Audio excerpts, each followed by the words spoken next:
Don't engage alone. We do this together.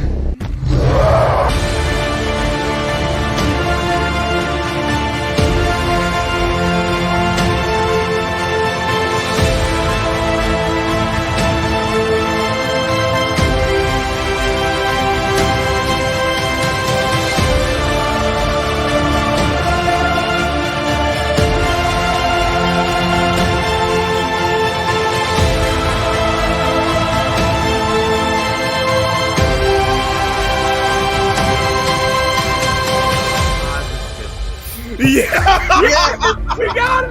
We got New 52 book. it! Somebody clip this for the love. Welcome to Comics League. I'm Jared. I'm here with Shiriram. Is that Shiriram. You can just call me Shri. That's fine. All right, Shri. So we're here to talk about your comic book Samsara and just like hang out. I mean, we've been going back and forth on Twitter DMs for like a long time. It's been a long time coming. Yep. So I'm excited. So, in terms of like the guests, so what got you into comic books? Look, I think probably growing up, it probably had to start with, I have to be honest, it probably started with more anime growing up as a kid. That works. Yep. And then that kind of transitioned to manga. And then I think from there, I kind of really wanted to do something of my own and make my own project. And then once that became something I was actually committed to wanting to do, it became a lot clearer that, you know, I'm not in Japan. I'll have to go towards like Western comics, and then that actually got me into Western comics and made me realize, actually, you know, I've been looking in this whole other area, but actually Western comics are great. I think I probably started with you know, it's like DC, Batman, Superman, all of that kind of stuff, and then from there, sort of transition towards Vertigo, and all of this stuff there, like 100 Bullets. I think that was a big influence. And then after that, it just became Image and all of the rest. Yeah. So Marvel or DC, which is better? Question. The age-old question. I think for me, the thing that always stands out is a lot of the creators write for both, and I tend to follow creators. But if you had to put a gun to my head, I think, you know, for me, DC has the OG Swamp Thing. It has you know, Watchmen. Everything that Frank Miller and Grant Morrison did. I think I'd have to give it to DC historically. Yeah, the thing about with me, I'm a DC guy as well, but it mainly started because I've always been like a fan of Greek myth, and it's like of the two, DC seems more in that direction than Marvel, because when you look at the Justice League and their watchtower on the moon, which one of those two most aligns with that? Like, yeah.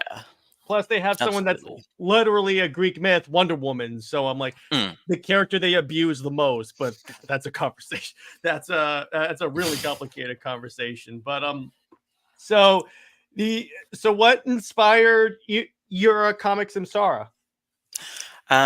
It probably came from a few places. So Samsara is essentially a story set in a fictional setting. It's set in a world called Arya, but basically it's inspired by Indian history and Indian mythology. So that world draws a lot from particular events from Indian history. And I think that the sort of stuff that it draws from is probably a lot of stories that, like, my family, my parents raised me on when I was growing up. So, you know, the Mughal emperors, the sort of the Maratha Empire, the Maratha Federation that sort of rebelled against them. All of that kind of clash of you know, these larger than life figures. If we're talking about mythology, you know, that was the kind of stuff that I grew up with and I was raised on. Along with that, I think naturally, again, I think a lot of people love things like Avatar: The Last Airbender, and you can definitely see that influence in Samsara as well.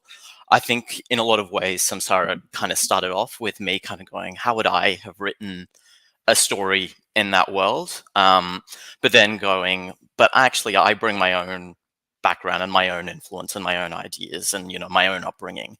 And so I sort of changed it from there towards, you know, this is the world that I would create based on the tales I grew up on, and this is the sort of setting that I had based on that. So I kind of see it as sort of a mix of, I think I've always sort of sold it to people as a mix between Avatar: The Last Airbender and Kingdom of Heaven, the Ridley Scott movie, Oh. which is like a kind of it's a movie about the sort of politics leading up to the Third Crusade. Mhm. And sort of the religious conflict, but a lot of it is about the human characters, and you know, for all their talk about how they're serving the will of God and the mythology there, it's actually really about these more base human motivations and the corruption and you know their sort of plots for power. And so for me, it's a sort of some of the sort of high fantasy aspects of Avatar with the sort of politics and intrigue and the religious conflicts of Kingdom of Heaven, in an Indian setting, basically. Yeah, I came across in the writing because, well, first off, when I was reading this, there's like so many times where I stopped and I was like, wow, because the art is like spectacular. I mean, I'm Mm, looking at the colors are great, and yes, you definitely, I definitely got a little bit, I definitely got an Avatar: The Last Airbender feel, particularly since a lot mm, of the like powers revolve around the elements and yeah. stuff. So that's really dope, and it's like the way that. You know, one of the things that I liked about it is that yes, you have the like I'm just gonna call them crusaders and all that stuff, but then you Yeah. also have there are like a few people in there that are like maybe we're not necessarily the good guys in this scenario. Mm, It's kind of with that moral ambiguity there, and I really enjoy mm. stories that do that. Yeah. I mean, for me, it was always about trying to get to the heart of the people. So I think I tried to have each major character represent a faction, Mhm, but where that faction might have, you know, be presented one way, the individual person has their own personal motivations and their own questions about what they're doing and what they're really after. mhm, Yeah, and I guess in terms of the art, it really says a lot that. So I mean, is my artist, John Henry Esteban. He's a mhm. fantastic artist. This is actually his first comic, believe it or not. I think he did a Wow. bunch of like a few like panels here and there, but this is his first published comic. Mariam is our colorist, and she's done a few indie comics in the past, So but good. yeah, she's very good. And it is very much a team of you know, Mariam is probably our most experienced, but this is my first comic. This is John's first comic, Mhm. and so we're very much a team of people that are really just trying to, you know, put ourselves together. And I think it says a lot that you can find talent from any part of the world. I mean, I put the team together from browsing a subreddit called Comic Book Collabs. So if there's anyone out there that watches your show that wants to, you know, put together a team, that's actually a really good place to browse and find good artists and really talented people that, you know, may not be seen by the wider world, and that's where you find that talent and put together a team. Yeah, exactly. And it's like, yeah, exactly. I'm looking at this. I'm like, the colors, like it's because I say this on my show a lot. Is like it's like a lot of credit for art goes to like the penciler exclusively.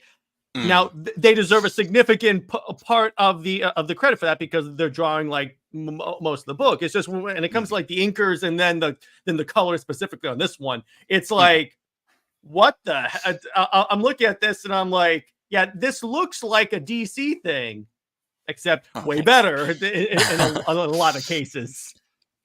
I mean, yeah, it's surprising that how much of a difference a colorist can make to an artist. I've seen a lot of artists in DC or in Marvel that nowadays look absolutely amazing. You look at their early work, and a lot of their early work is much the same, but the difference is the colorist, and I think, you know, that really makes a difference. I would say, for example, one that comes to mind recently is Daniel Samper, the Yes, artist for Wonder Woman, who's fantastic. But I remember when I first he's one of the only good parts of that Wonder Woman book. yeah, I mean, I love his art in Mhm. Wonder Woman, and I, you know, I was very. Yep, I think we have some freezage. All right, so we have technical issues, ladies and gentlemen, but we're all good.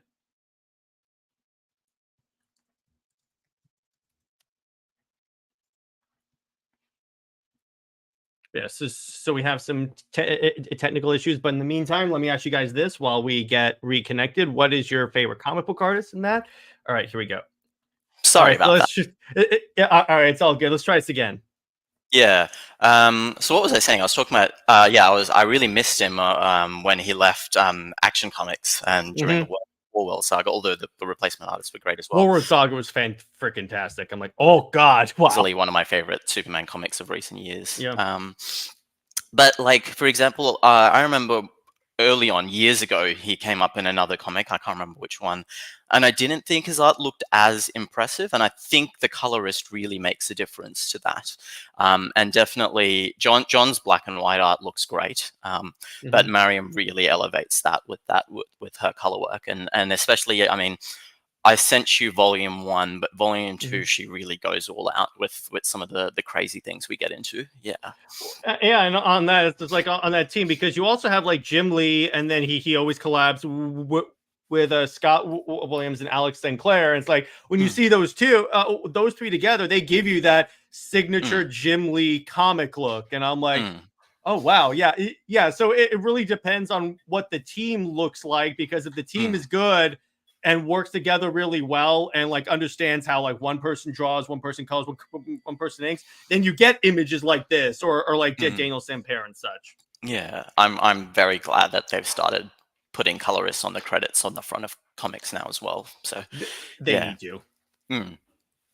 They need to, but yeah. So the thing about and the thing is like I'm always looking for more comics based on mythology because first off, it's relatively an area that's like you would think would be more explored by like comic books because when you think about it, this it's like all those people telling stories of like Zeus, Hermes, Apollo. That was the comic books back then. I wonder if people had arguments about if Zeus would act this way versus this person's version. I'm like, how did Twitter work in the forums back then?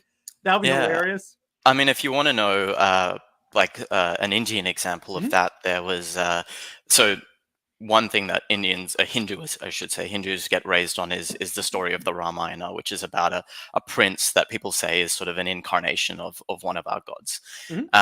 And it was first it came out thousands of years ago, was translated in Sanskrit. And then more recently, like within the last few hundred years, a different writer came in and sort of redid it in Hindi and changed some of a few of the beats of the story. Maybe some of the more controversial aspects were slightly toned down.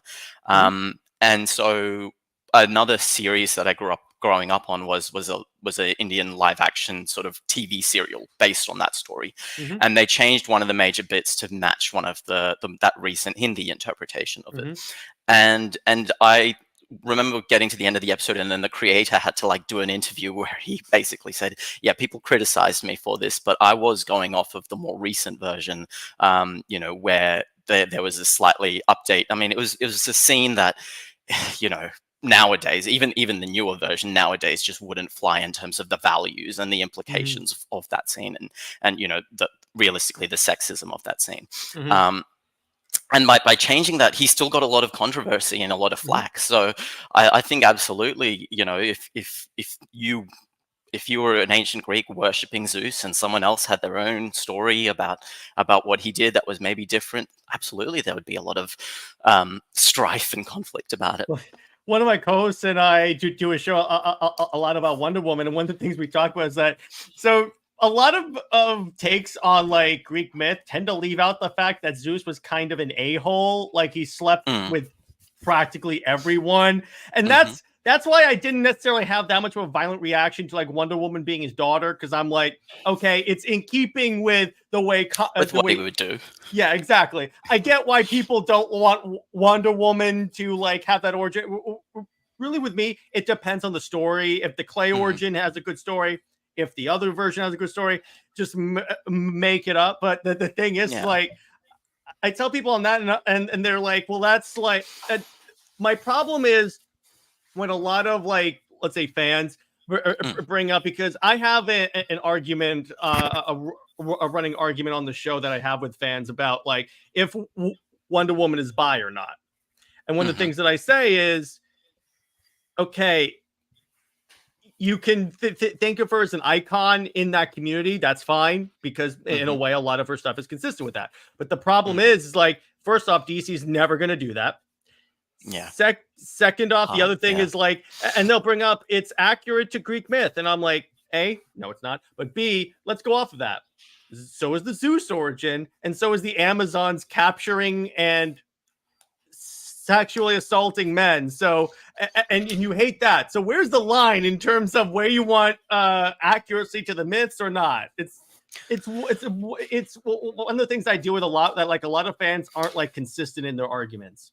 I think these are characters that, you know, I think Superman must be 80 years old now, or Yes. they're 85 now. These are characters that have existed for ages. They will exist well after we're gone as well. And they get changed to sort of match the times. And I sort of, my approach is always, you know, I would never go that version of Superman is not Superman, or, you know, that version is not Batman. Like, he was the Superman for that time period. That, you know, Frank Miller's Batman was the reinvented Batman for that time period. That doesn't mean that is the definitive, that is how Batman is forever, or that's how Batman has always been. No one would sit there and go back to the original Golden Age and say, yes, you know, Batman killing Dr. Death and saying death to Dr. Death is his whole deal now. I think as long as you can accept that characters change with time, with changing values, and a new world, a new zeitgeist means a new version of that character that needs to match those values, you know, you'll be less upset. Well, the with other how thing things is like change. people tend to forget that in comics, whenever something changes with these characters, they always revert back eventually. So Yeah. really, you just have to write it out. So, Mm. but it's like, even with that, I was watching an interview with Zack Snyder, and one of the things that he said was like, if my interpretation can break your characters, then your characters aren't as strong as you think they are. Yeah, yep. I think I remember him saying something to that level. Yeah, I completely agree with him. You know, these characters need to be challenged. They need to be able to be flexible, and you know, by being challenged, if they're able to come through that, and you know, and come out a stronger person for it, that says a lot more. So I'm very much all for understanding that deities, that comic book heroes, that they all change with changing times, and that's just the nature of our world. I mean, you even had like different versions of like Zeus and Apollo, depending on who was telling the story. So you're always going to have different versions, particularly in a universe that's built on reboots like DC. Yeah. I mean, who's to say what's canon or not at this point? I mean, DC certainly does not know, but that's another point there. I wouldn't pretend to know what is accurate and what isn't right now. I mean, I just the enjoy problem with stories that I is do. that DC has this thing where they're like, everything's canon. And I'm like, okay, if everything is canon, which origin of Wonder Woman is canon? Because they both can't be Yeah. real. And yes, I mean, even if you were to say post-crisis Superman, is that the secret origin Superman? Is that the birthright? Is that John Byrne's Man they of told Steel? so many different origins Yeah. with that. And I'm like, yeah, but and the thing about it, even with post-crisis, that when people were like critiquing Zach's version of Superman, then they say my favorite was post-crisis. I'm like, if you're reading the post-crisis comics, that was pretty much Henry Cavill Superman. Yeah. Which I was like, there you go. And that's my obligatory. Every show I have to mention Zack Snyder or the Snyderverse once. That's kind of my thing. So there you go with that. Yeah. I'm all for it. I mean, especially towards the end of my story, you know, I started writing Samsara probably 2016, I think, or thereabouts. So, you know, well after, you know, Man of Steel and Batman versus Superman, there was definitely a visual inspiration from those movies. Oh yeah, exactly. And it's like I get in like a lot of the parts of Samsara when like you have this big epic battles. I kind of flash back to that scene, the Snyder Cut, when they're showing like the armies of men against Darkseid, and I was like, okay, I see what I can see the Zack Snyder influence, and I love it. There you go. Yeah, I think probably because Samsara started coming out as a comic in 2022 or thereabouts. It was I finished writing it in 2020, and then I had to find a team and start pitching and all of that. So the overall story was done by then, and I think probably the big visual influences in my script would have been more 300. But yeah, there you go. Yeah, there you go. Of course, yeah. Okay, let me ask you this: what's your favorite Zack Snyder movie then? Mm. Um, I would have to say Man of Steel. Oh, there you I go. think that's the one that, especially as an immigrant, that Mhm. kind of that story of I think for me, Henry Cavill's version of Superman as this sort of an immigrant, dealing with that narrative, trying to find where he fits in the world. That always rings true to me, and I think the more I've rewatched it, the more it just gets stronger. Like more it resonates with me. So yeah, that one for me has to be number one. Yeah. Mine Mm. is probably the Snyder cut, obviously, but Mm-hmm. and you also bring into Batman versus Superman. My problem Mm. with that is the marketing. I wish they didn't reveal that Wonder Woman was in that movie because it would have It hit would have so been much better. harder Yeah. when she like Mm. shows up and you're like, Mm. oh, you're her, Mm. because they kind of played off in the movie like she's a little bit more of Catwoman, but then all of a sudden they're like, oh, Miss Prince, and I'm like, wait, what?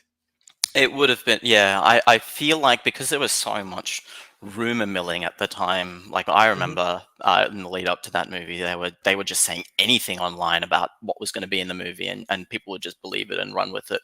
There was probably going to be an element of, oh, they've casted Gal Gadot, who's she playing in this movie, and people would have really. I think they might have just announced it because they knew they couldn't get away with hiding it forever. But I think it would have been a better movie if I'd watched it without knowing where that was going and just assumed it was Catwoman. Yeah, that's true. And also on the immigrant side, it was like when you're watching BVS and the way that like Superman is treated with like Mm. distrust of like and it's a certain amount of fear because in a way he's different. So Yep. it's kind of because that's the part that's always really fascinated me about Superman is like the way that he stands for that the way that he's like that immigrant story. Mm, mm. And I guess in BVS specifically, the way that he's treated because of how an extremist fringe group has acted in their world is Mhm. true to anyone with a similar skin tone to me. Yep. Yep. Mm, And then you like get to like this is why I don't necessarily agree with people and they say that like all these movies are like super dark. And I'm like, mm, no, they're just realistic to the way the world will react. Because look outside your window. If someone showed up that had the powers of a god, that's my problem with the Reeve movies. Because hmm it's like he shows up, you have a guy that has the powers of Superman. Everyone automatically trusts him. Great job, Superman. But in Man of Steel, it's like, this dude can like burn the whole planet down. mm. And I'm like, and then yeah, you have Zod invading and like Yeah, yeah, almost and showing burning the exactly planet how down. terrifying that is. Yeah, and I Mhm, think I think it is to me strong, like more hopeful or more yeah, optimistic that he can face that and then still be who he is. That mhm. says a lot more to it. He, I guess going back to what yeah, what Snyder was saying about these mhm. characters challenging them, but if they're still who they are at their core after being challenged, then that says a lot about that's not really dark, that's not cynical, that's actually very positive and hopeful and optimistic.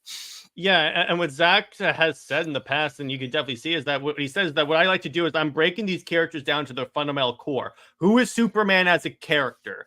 Once you get that, then when I build him back up to the more classic Superman that you then appreciate the character. And that's true for me because I was more of a Batman fan at first. I thought Superman was a dweeb. Then I see Man of Steel. I read the new Mm, 52 era comics that was more on that line. And I'm like, I get it now. mhm.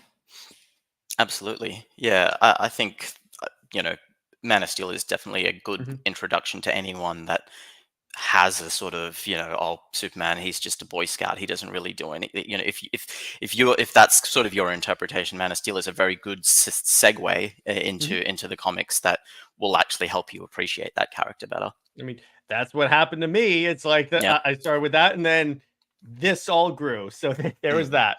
But so in terms of like, in terms of like going back to like Samsara. So can you mhm. like tease us about like where maybe some of the stories going, or like Yeah. what you really want to do with it?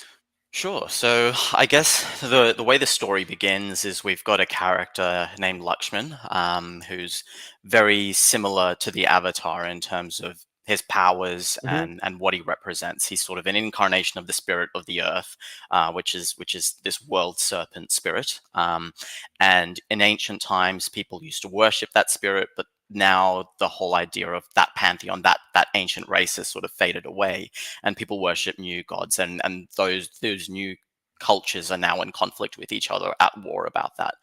Um, Lakshman has a lot of really powerful elemental prowess, but he's kind of choosing to not be part of that wider world. He's secluded himself in these holy lands. He's reading scriptures. He sort of thinks of himself as this kind of higher sage-like person who's sort of apart from all of that. And I guess the premise is essentially that that war gets to his home, and he's immediately confronted with that reality, and in that challenge, in that shock and that trauma, he basically loses his powers. He's sort of cursed in a way, and he severs himself from the spirit that's within him.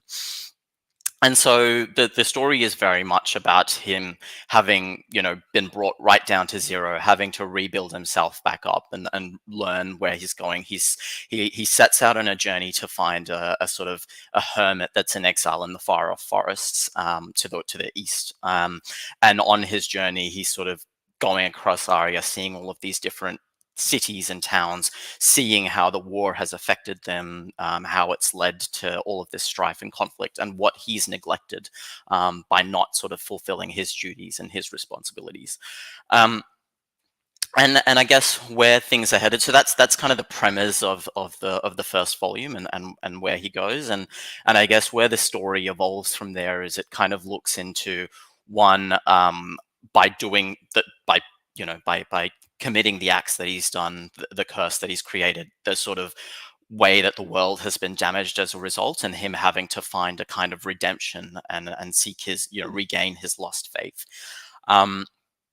The idea is it'll kind of, by doing what he's done as sort of severing himself from the spirit of the earth, he's kind of severed that sort of connection between the mortal realm and the heavens, and then that's allowed for all of these, like, that's created a sort of a way for the abyss and the demons to sort of invade into our world, and really that's kind of an allegory for the idea of, people at war, people in strife of a holy war, allowing themselves to become kind of demonic people, losing their way, losing their faith. And it'll kind of go from there into more. So it starts off in a relatively grounded setting with Lakshman being the only real source of any sort of magical spiritual power, but it'll get the stakes basically escalate higher and higher as we see more of this idea of gods among men, gods on earth, angels and demons on our realm. And then the idea is to sort of go from there to sort of see how does Lakshman find a way to correct that, regain his faith, and fix those realms, but also what does that mean for the future? Because whether he seals away a few demons doesn't change the fact that there was war to begin with, and what is his answer to that peace? And so it's kind of a contrast between him on this more spiritual journey, versus some of the other secondary protagonists, who are in a more political intrigue, war kind of grounded journey. And contrasting those two stories to try and find a union of the two, and basically, I think that's essentially where I'm headed, without trying to spoil the story too much. Yep, that's cool. And yeah, that's the other thing I really like is that ultimately you can like detach like all the like superpowers and stuff, and ultimately it's a war story, and Yeah. and as a aficionado, you could say, of like military comics and war comics and stuff. It's really cool to like see like all that works, because I love ancient warfare, hence like 300, Troy and such. And this is like this is straight up that. That's also partly why I love Diana Wonder Woman or something like that.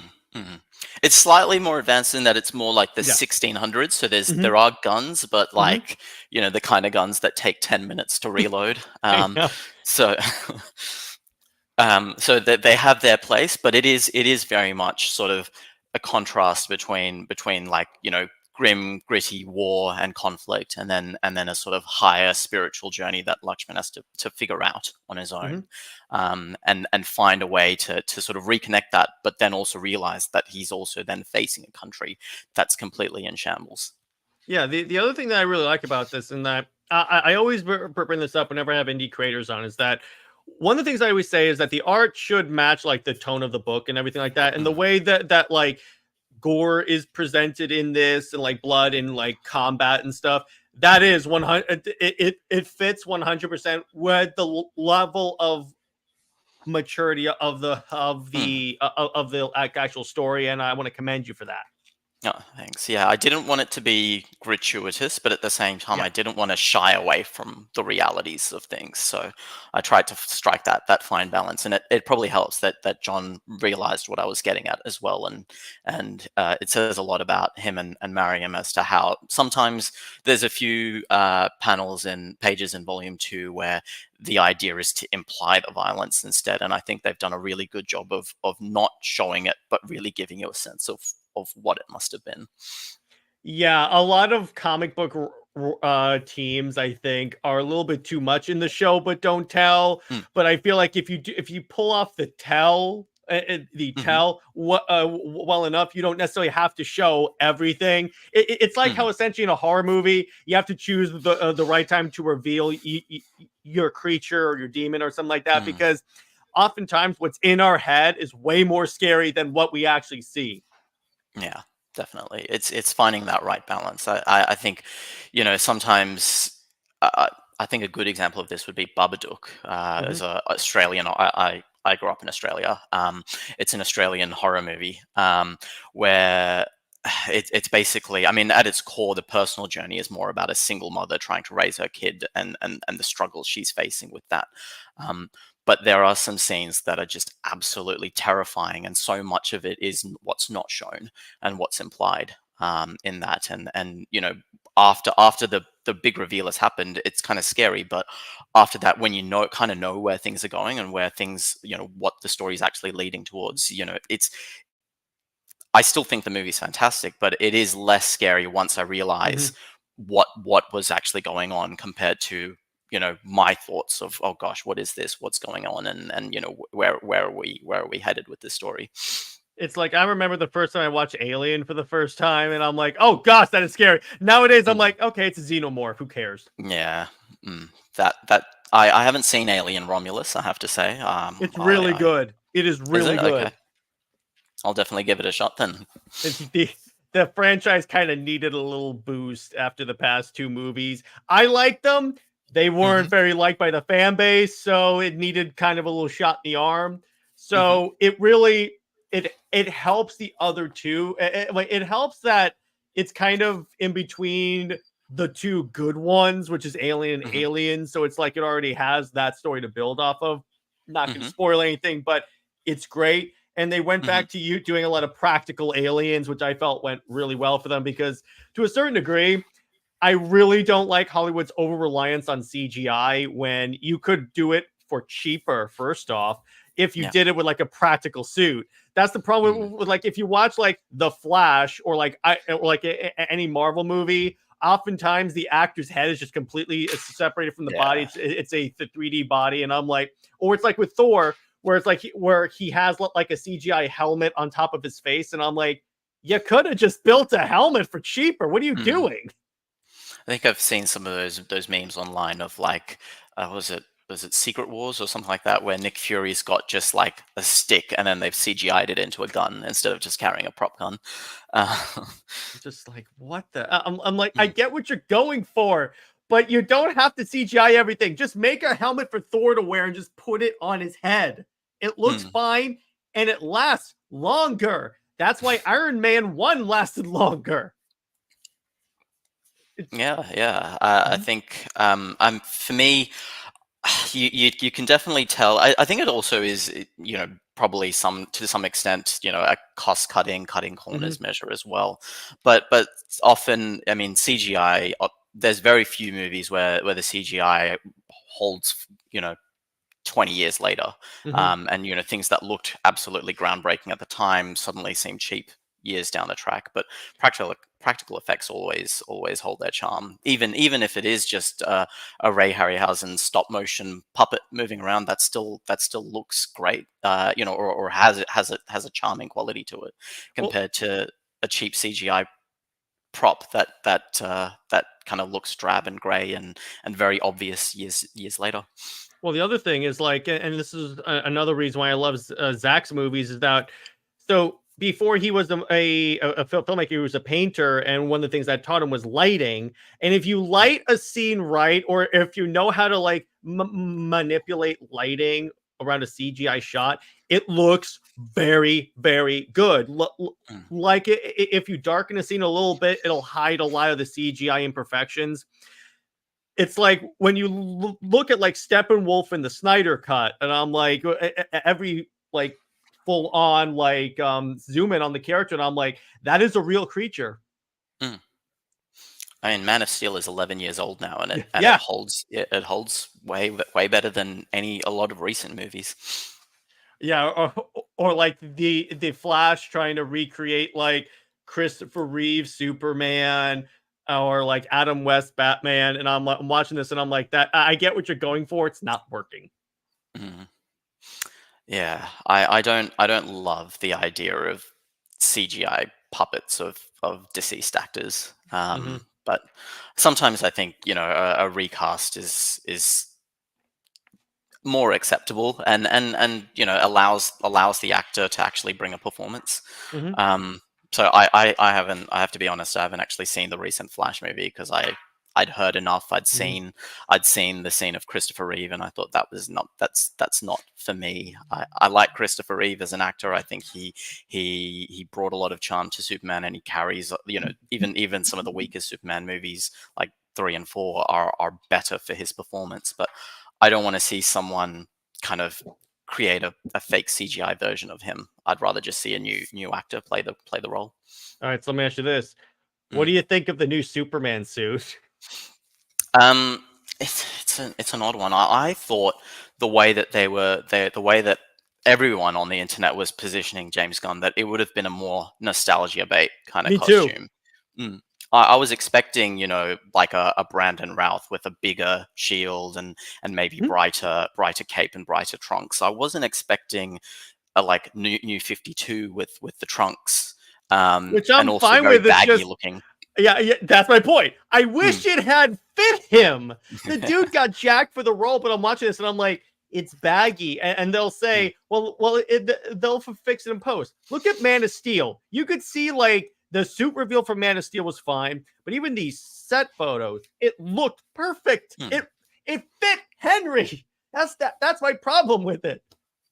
I mean, if they can't get rid of Henry's moustache and post without it looking very cringy, it feels like a lot of resources to spend tightening a suit on with CGI when they could have just had a well-fitting suit in the first place. Yeah, well, and also on that topic, what's your stance on Superman wearing the trunks? I I find it strange that no one talks about Aquaman wearing the trunks because he had black speedos Hmm. 50, 60 years ago, but He did. he's allowed to not have that now. Even Um, Batman. Yeah, I've seen people be like, "Oh, Batman, he doesn't need the trunks, but Superman, he needs it." And I'm like, but they came out at the same time. They have the same influences. Why is one allowed to evolve, but another isn't? I think there are stories where I'll allow it, but I also have seen plenty of good designs. I really Mhm. liked the Superman Reborn costume with the red belt and the yellow shield. It was I I think like that one. That one was cool. yeah. That was about one of the few things about Rebirth I liked. Mm, so I really like that costume, and to me, that's a costume that says, "Hey, you can have all of these previous design elements and get rid of the trunks, and it looks great, Mhm. and it looks really good." And so I personally like Superman without the trunks because I think that over time, if you can make a design that works, like the Superman Reborn version, why not stick with it? But equally, if Aquaman's allowed to lose them, if Wolverine's allowed to lose them, if Batman's allowed to lose them, why is Superman forced to stay in this one design that he's had for years and years? Um, So I think that's kind of where I stand. I think there are certain stories where a more classic design makes sense, but if you wanted to tell a modern story of Superman nowadays, why not give him a modern design that still keeps a lot of, you know, I mean, the shield, the S shield, I think is probably the most defining part of his character. The cape Hmm. as well. I personally don't think the trunks are as definitive or as iconic as the cape and the shield. Hmm. I mean, yeah, I mean, the other thing I'm not that big on is the use of the Kingdom Come S shield, because that's a very specific. That denotes a certain Superman, like the end Mm, of his career Superman. You're giving it to an early in his career Superman, and I'm like, but I like how it's on the back of the cape. So there's parts I mm, like, there's parts I don't like. Now let me ask you this. Here's the loaded question. okay. Superman with Wonder Woman opinion. I You know I'm I very have to ask that. I know your opinions on Wonder Woman and Lois Lane. Um, Everyone on the internet knows my opinion on Lois. I think for me, I do. Maybe I'm a bit of a stickler. I do like Superman with Lois Lane, Mhm. but it depends on the story. I Mhm. think, for example, I've seen your video on the problem with Lois Lane, and I think that is very much true about a lot of recent writing, and even some older ones that I don't like seeing Lois as sort of someone that just constantly berates Clark. Mhm. I don't really like. I think Lois becomes a much more interesting character once she finds out who Clark really is. Mhm. And I like the dynamic of. I like the fact that, for example, Man of Steel had Lois find out immediately, so there Yeah, wasn't that. so she's not a moron. So when she Yeah, says, "I'm the best journalist," you couldn't put this together? and she's not just randomly like berating and abusing her junior Mhm. Yeah. staff at work. I find I like that dynamic of a Lois that knows who Clark is, and that they're together, that she brings out a certain thing from him, Mhm. that he's allowed to, that she's a sort of human contrast to him, and has a certain bravery and earnesty that he admires, and in a way represents what he loves about humanity. I like that dynamic.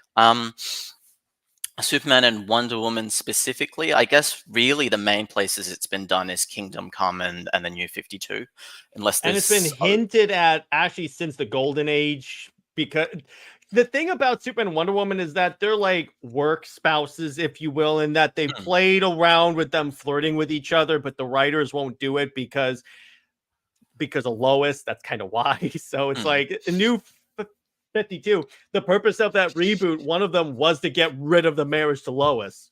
mm. And I guess with the New 52, I liked what Charles Soule did with their Yes. relationship. I didn't like it as much when they were in like the main Justice League comic, where Mhm. it was just kind of they sort of hook up, but then Diana, my recollection was Diana sort of telling Superman, "Oh, when I deal with enemies, I deal with them, I kill them," and That it was was just Jeff like, Johns. That's one of the yeah. few characters he cannot write. And I just thought, what is the implication here, that Wonder Woman is just this bad influence? But what are you saying about Wonder Woman by doing that? So I think for me, I prefer Superman with Lois Lane, but at the same time, that doesn't mean you can't tell stories with Superman with Wonder Woman if you have a writer that wants to tell a good story about the characters. That's good. Now, before I let you go, there's one thing I wanted to do. Hmm. So I wanted to show off some of the art. So I was trying to Sure. pick apart that like was not like spoilery, but Hmm. again, the colors on this. Here's why I love this. It feels like it actually glows. That's the part that really stood out to me about the art Hmm. is like throughout it, whenever he uses his powers, somehow it take there are a few books that have managed to achieve that, like Geiger by Jeff Johns, but where Mm. the colors are done in such a way that it feels like a glow in the dark comic, kind of. Hmm. This one's actually a really good example of of my artists Mhm. carrying my script in a way, because I think when I first wrote this page, I described it in a very kind of complex way of, oh, he's moving from north to south to west to east, and he's saying this sort of prayer to all of the various gods in the setting. Um, And the way that I described it, I reread the script and I was like, I don't know how someone's going to be able to draw that, but somehow John managed to fit it in one panel. He managed to show all of that movement, make it look like a dance, which was not how I'd originally written that in the script. But when I saw that, I was like, that's perfect. And then he had all of the motion lines, the sort of the swirls, the swishes that really added a dynamicness to it that my script didn't have. So it says a lot about how important it is to have a good artist and a good colorist. This colorist, I don't think so. The first 10 pages of Samsara was originally colored by John and his creative team until once we sort of had a publisher and we wanted to get underway, I'd sort of divided up the responsibilities a bit.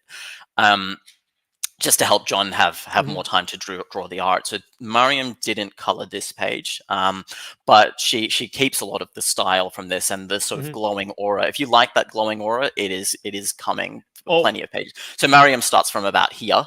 And yeah, they're like that top panel of the lightning bolt crackling in his hand. I think it's just a little bit lower. Exactly. That's my point there. That look, you could feel the power in that.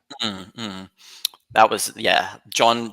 In black and white, it looked great, and then somehow Mariam brought in a level of color and pop and and flair that I was just like, this is it. We've put a great comic together.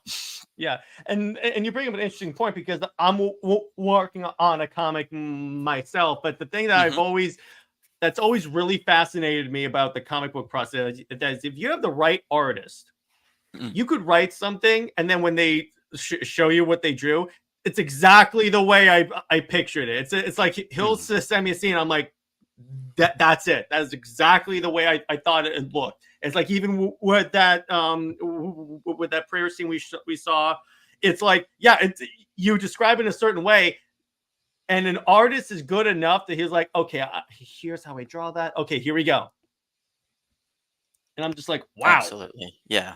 Comics are very much a collaborative effort. I'm very impressed by people who can do the writing and the drawing and the coloring on their own. I don't know how they can do that, but for me, I think it's a team effort, and it helps to have. I think it really helps to have an artist and a colorist that know where you're going, but also that you can provide a lot of direction for, and put together. And sometimes, I think some of my favorite moments in the art are the stuff where I didn't envision that, but they've understood what I was getting at in a way that actually looks better than how it looked in my head.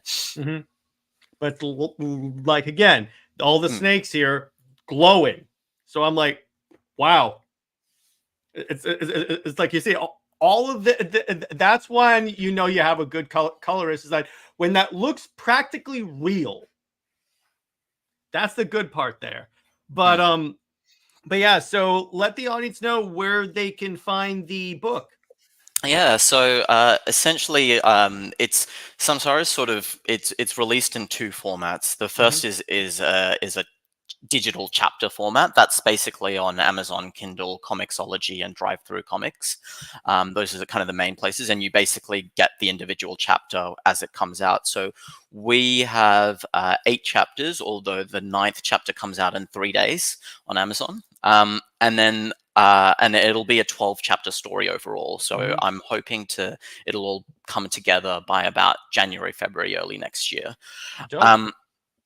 The books are basically available on. So Samsara is published by Marcosia Enterprises. So it's available on Marcosia's website. So the first volume came out last year, and that's the first 4 chapters in one physical book. And then the second volume comes out in November the 18th, and that'll be the next 4 chapters. So each volume, 4 chapters, basically first act, second act, and finale. And probably the easiest place would be on Amazon as well. But there are a few other links, including places like Barnes and Noble and Walmart. If you're looking for a non-Amazon link in particular, I would just go to Marcosia's website. So that's Markosia. I can even put the link in the chat if you like. Let me just put it in the private chat here. It's heavy asked if there would be a physical copy of the book. What was that, sorry? Tavia asked if there will be physical copies of the book. Yeah. So the first volume is already out as a physical copy of the first 4 chapters, and the second volume, which will come out on November 18th, will also be a physical copy as well. So there's digital, and each time, rather than releasing the chapters individually as physical floppies, it'll just be trades for Okay. those ones. But I put a few extra things in those, like index pages and little character bios and summaries, and a few extra concept art and early scripts and stuff like that. So Nope. I think the physical books do have more, Mhm. but if you're a digital Amazon Kindle reader, that's available too. That's great. You want to give the audience options. If Yeah. it's something Warner Brothers could definitely learn from. But so where can we find you? So I'm on 2 main places social media wise. I'm on Twitter or X. I don't know Mhm. what we want to call it nowadays. No idea. So you can find me as at Samsara Comic on Twitter, and I think on Instagram I'm called at Samsara Official Comic, if I'm not mistaken. Yes, it's Samsara Official Comic on Instagram, and Samsara Comic on Twitter, and you can find me there. I probably at the moment mainly post on Twitter with just little updates, upcoming concept art, or upcoming covers of future chapters, and occasional musing about a script issue that I was running into. Like for example, I think people were talking about how much to write in a script, and I wrote a bit of a thread there. Mhm. So you can find that there, and then on Instagram I mainly post like little reels of where I sort of animate the covers. But I try not to mess around with John's art too much. So I think probably Twitter will be where you'll find me at my. Okay. And so, all right. In terms, all the links will be in the description below or in the chat, obviously. And dude, thanks for coming on. You're always welcome. Thank you for having me. It was great to chat with you, and I'm more than happy to Anytime. chat about any other opinions later on. Absolutely. We'll definitely have you on again. So, in other words, stay heroic, everyone. Remember, Lois Lane is Lois Lane. She belongs with General Zod. Zoe Maxibat for life. I will see y'all later. Bye bye.